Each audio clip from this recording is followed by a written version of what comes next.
While some Korean actors gained fame for their excellent work in dramas or impressive performances, it seems like they expected their success to last forever. And let us tell you, that's not really the case. Many of these actors, often because of scandals, are struggling to remain relevant and are even resorting to gimmicks to stay in the spotlight. Surprisingly, a substance use scandal wasn't enough to ruin Jang Mi-in's career as an actress. Around the beginning of 2013, Jang Mi-in and 3 other actresses were investigated by the police over the illegal use of propofol. The 4 were each sentenced to 8 months in prison, with the sentence suspended for 2 years, and yet Mi-in still managed to get cast in the drama My Lawyer, Mr. Jo 2, Crime and Punishment in 2019 as the supporting character Jang Soo-nim. Despite trying to revive her acting career, though, Jang Mi-in wasn't afraid to share her controversial views. You would expect someone who landed their first role in 7 years after a substance scandal to be more cautious, but Mi-in seemed to believe her popularity would keep her from being canceled. To be more specific, during the height of COVID-19, Mi-in openly criticized the government's response to the pandemic. The complaint was aimed at the government's decision to give 1 million won to each family of 4 during those trying times, as she wrote, "This is so annoying. Our country doesn't have money. You sold our country's land somewhere too, right? Are you really a government that saves people?" This upset many online as they couldn't understand why she was attacking the efforts aimed at helping citizens during such a tough period. Instead of apologizing and trying to save face, though, Mi-in doubled down and made herself look like even more of a villain in the eyes of the public. She seemed to have the wrong impression that the public wouldn't care if she started attacking them too, because she went out of control and started cussing at random commenters. Specifically, when a netizen commented on her picture and told her to wear a mask, she called them a derogatory term and told them that it was a past picture.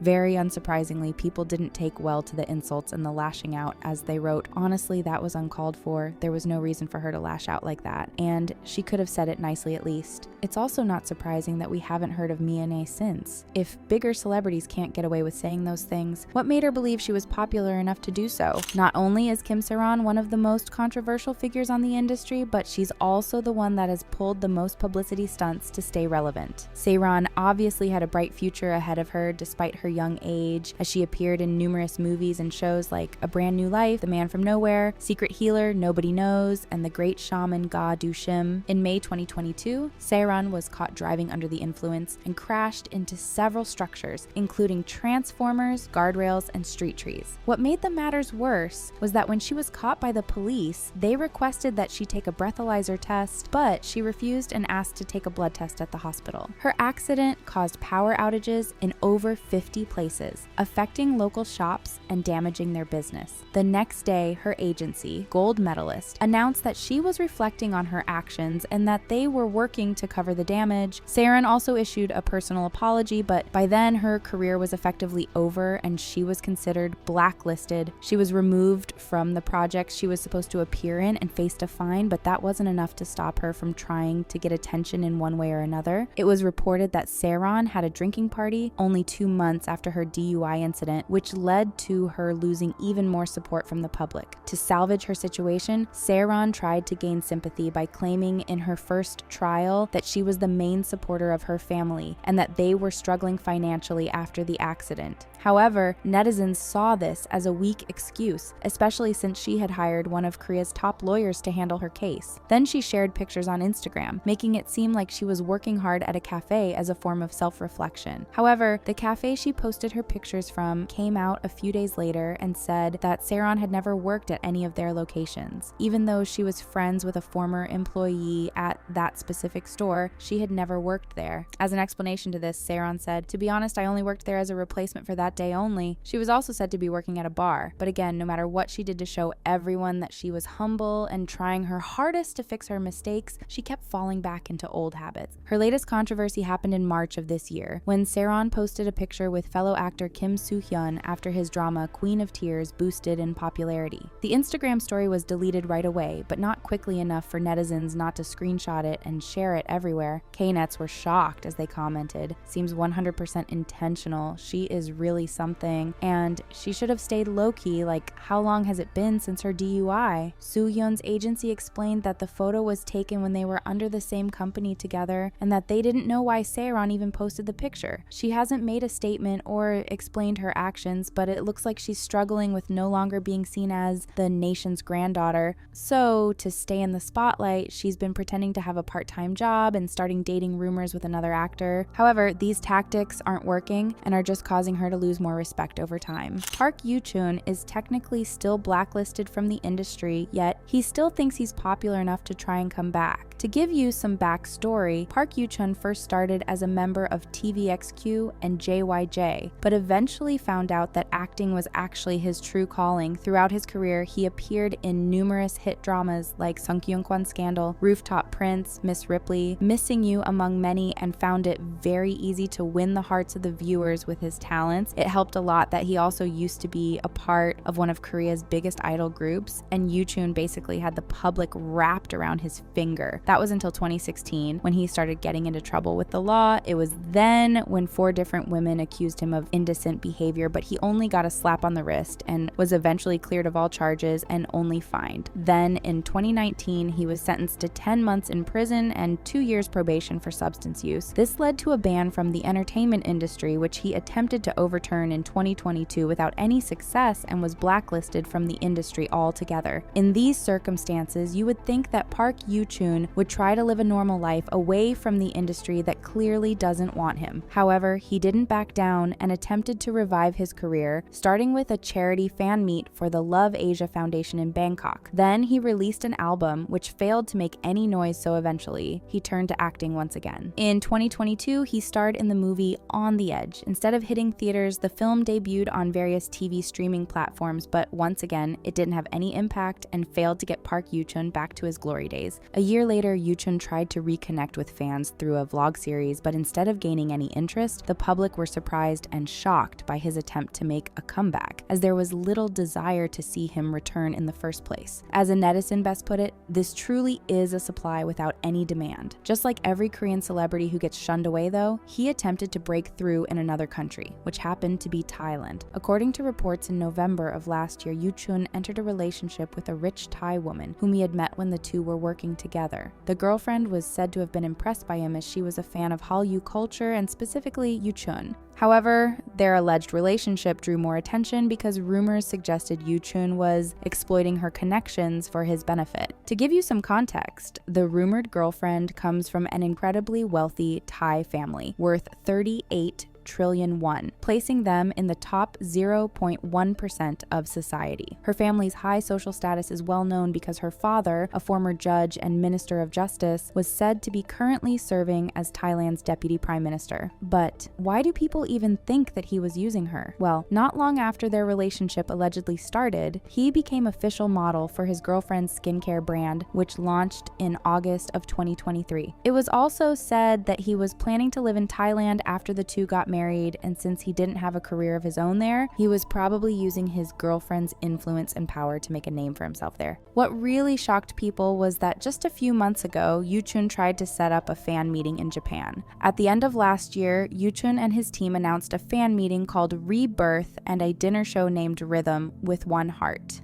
The fan meeting, divided into 4 sessions, cost around $155 and gave fans the chance to interact with him directly, while the dinner show with 2 sessions was priced over $355 for a more exclusive experience. Seeing as these are prices that one would pay to see a top idol group live, netizens were outraged that he would charge this much for a fan meeting that nobody asked for. A commenter on an online forum said, "The number of attendees is small though. I'm not surprised. He's running out of fans, so he's trying to get as much as he can from the last few." To make matters worse for him, this all happened while Yoo-chun was already in a tough spot with the National Tax Service, owing over $465,000 in unpaid taxes since 2016, including capital gains tax. He was also facing a similar amount in a legal dispute with his former agency for not following a court order, so it wasn't wrong for people to assume that he was using his very few fans for monetary gains. That, paired with the fact fact that Yuchun doesn't seem to realize that he's not as popular or even liked as he used to be has led to incredible ridicule from the public, both Korean and international. He also performed at an event in Japan, which had people mocking his singing skills and overall audacity. Looks like this is what happens when someone refuses to accept that they're no longer relevant.